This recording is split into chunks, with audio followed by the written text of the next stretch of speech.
सुप्रभातम छात्रा। कक्षा सप्तम तृतीय पाठ स्वावलंबनम। बच्चों, स्वावलंबन पाठ का शेष प्रश्न पंच षट सप्त आज हम लोग क्या करेंगे, बनाएंगे। पांचवें प्रश्न में आपको कहता है, प्रश्न संख्या 5 में चित्रम दृष्ट्वा मंजुषातः पदानि च परियुज्य वाक्यानि रच्य। कहता है कि चित्र देखकर मंजूषा अर्थात कोष्टक में दिए गए पदों को, शब्दों को उपयोग करते हुए वाक्य रचना करें। कोष्टक में दिया हुआ है कृषका कृषकौ एते धान्यम एषः कृषकः एतौ क्षेत्रम कर्षति कुरुतः खनन कार्यम रोपयन्ति। इतने शब्द दिए हुए हैं। इन शब्दों से आपको वाक्य रचना करना है। इनको मिला के आपको 5 वाक्य रचना करना है, 5 बनाना है। आप ज्यादा भी बना सकते हो, अभ्यास करोगे। एक वाक्य में एक से अधिक शब्द भी आ सकते हैं, कम से कम एक आना चाहिए। कोष्टक से दिए गए शब्द एक से अधिक आए तो और अच्छी बात है। आइए देखते हैं। क अस्मिन चित्रे, उसमें चित्र दिया हुआ रहा है, चित्र देखना है। चित्र दिया रहता है क्वेश्चन में और कोष्टक में दिया हुआ रहता है, उससे आपको बनाना है। तो चित्र में मान लिया दिया हुआ है अस्मिन चित्रे का कृषका क्षेत्रम कर्षति। कोई किसान है जो बैल के साथ खेत को जोत रहा है। तो यहाँ पर क्या करेंगे, अस्मिन चित्रे, इस चित्र में एक कृषका, ठीक है।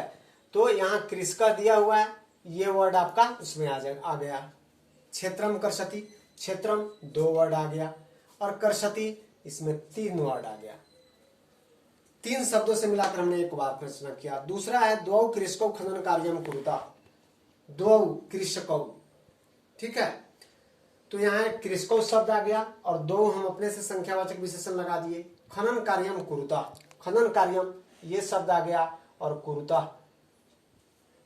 तीता अंति से 2 है इसलिए कुरुता हो जाएगा। तो दूसरा वाक्य बन गया। ग में है त्रया कृषका धान्यम रोपयन्ति। 3 किसान धान रोपते हैं। तो कृषका बहुवचन है, 3 संख्या को वाचक विशेषण का प्रयोग कर दिए। चित्र में दिख रहा है 3 जो आदमी जो है सो क्या कर रहा है, धान रोप रहा है। तो धान्यम रोपयन्ति, धान्यम भी हो गया यहाँ पर और रोपयन्ति भी हो गया। चौथा है ऐसा कृषका द्वाभ्याम कृषाभ्याम वृषाभ्याम क्षेत्रम कर्षति। 2 बैलों से खेत जोत रहा है। तो ऐसा कृषका, तो ऐसा भी आ गया इसमें। कृषका शब्द हमने अपने से दे दिया, ठीक है, या कृषका को दोबारा यूज कर लिया।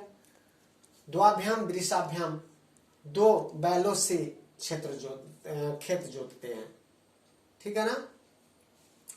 इसी तरह से अंगा हो गया एतौ कृषकौ खनित्राभ्याम खनन कार्यम कुरुता। कुरुता शब्द को देकर ये दोनों किसान खनित्राभ्याम अर्थात कुदाल से खनन कार्य कर रहे हैं, ठीक है। एते कृषका 6 हस्ताभ्याम धान्यम रोपयन्ति। ये किसान 6 हस्ताभ्याम हाथों से धान रोपते हैं। 6 हस्ताभ्याम, ठीक है। अर्थात 3 है तो 3 दूना 6, ऐसे मिलाकर वाक्य रचना हमने कर दिया कोष्टक की सहायता से। प्रश्न संख्या 6 अधोलिखितान समयवाचकान अंकान पदेषु लिखत।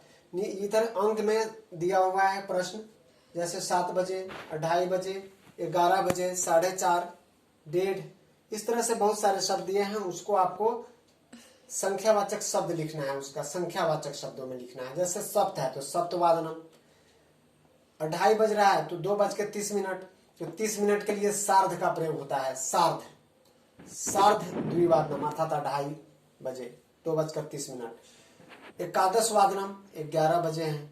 वादनम शब्द का प्रयोग बजे के लिए होता है। 4:30 बजे तो सार्ध चतुर्वादनम, क्योंकि साढ़े के लिए सार्ध का प्रयोग होता है। 1:30 बजे हैं अर्थात 1:30 तो सार्ध 1 वादनम। 5 बजे हैं पंचवादनम। 3:30 सार्ध त्रिवादनम, 3 के लिए त्रि और सार्ध 30 मिनट के लिए।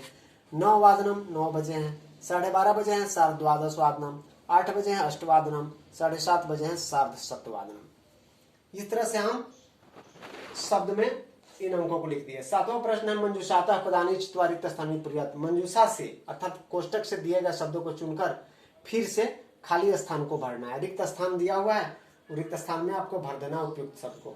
तो आप पाठ में पढ़े षड ऋतवा भवन्ति। ऋतवा भवन्ति डाउट है, मैंने जो भरा है उसको अंडरलाइन कर दिया है। तो षड ऋतु 6 होते हैं।